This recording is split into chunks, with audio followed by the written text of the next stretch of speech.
Everybody, my name is Leslye, and today I'll be running for SCCP Secretary. Before I begin, I just want to say I hope everyone and their loved ones, family, and friends are doing well. So to begin with, I want to start talking and introducing a little bit about myself.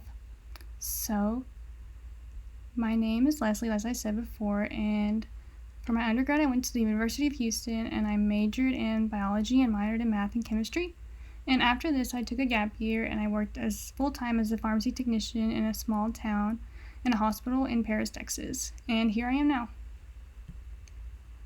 So you might be wondering what makes me qualified for this position, and instead of me listing adjectives and words to say that it makes me qualified for this position, I'm going to show you through some of my experiences that I've had why I think I'm a good candidate for this position.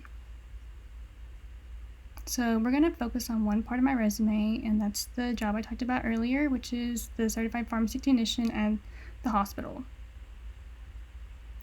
So something I did while I was a technician is that I was a scribe, which means you took minutes basically every day for the daily huddle, which is a meeting that everyone in the pharmacy has to discuss things like medication shortages and what's going to be done if something's out of stock, or just things about like medication alerts and who's going to be on call.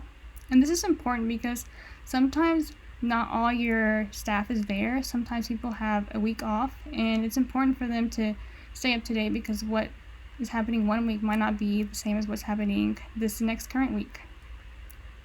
And so here I'm going to show you just what it is, the huddle sheet is, and what it has. And then I'm going to show you some examples of my notes. And then you go over here over things like patient name alerts and the census and who's on call and who's present. And then here's another one. And so this next example that I have is more real life experience. So I'm an aunt to 3 beautiful boys, and you might be wondering where the third one is. But before I get into that, I'm going to discuss something called PPROM, which is preterm premature rupture of the membranes. It's when the amniotic sac breaks before 37 weeks. And what this does, it protects the baby and the mother from infection, and it's also what helps develop the baby's lungs. And without this, the mother and the baby are at risk of infection, and the only real solution is to be put as an inpatient in the hospital until the birth of that child. So here is my nephew. Here he is. He was born at 26 weeks of gestation, which means he has very premature lungs, and he is also on J-tube currently. So during this time, you can see that my sister-in-law was in the hospital, and she was in the hospital about an hour and a half away from where she usually lives. And my brother also works a full-time job, and he would get up at 4 o'clock in the morning, which means he didn't really have anybody to take care of the kids. So that's where me and my mother stepped in.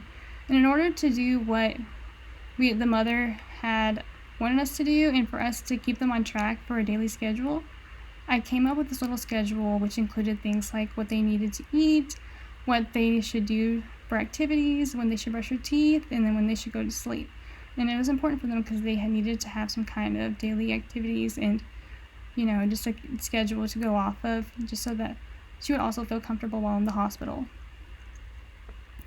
And some plans that I have for this position include medication of the week, which is where I would put some kind of commonly used clinical medication like vancomycin, levofloxacin, ciprofloxacin, metronidazole, things like that, and I would discuss what they are used for, common dosage forms, common doses, and the risk, some patient populations that are at risk.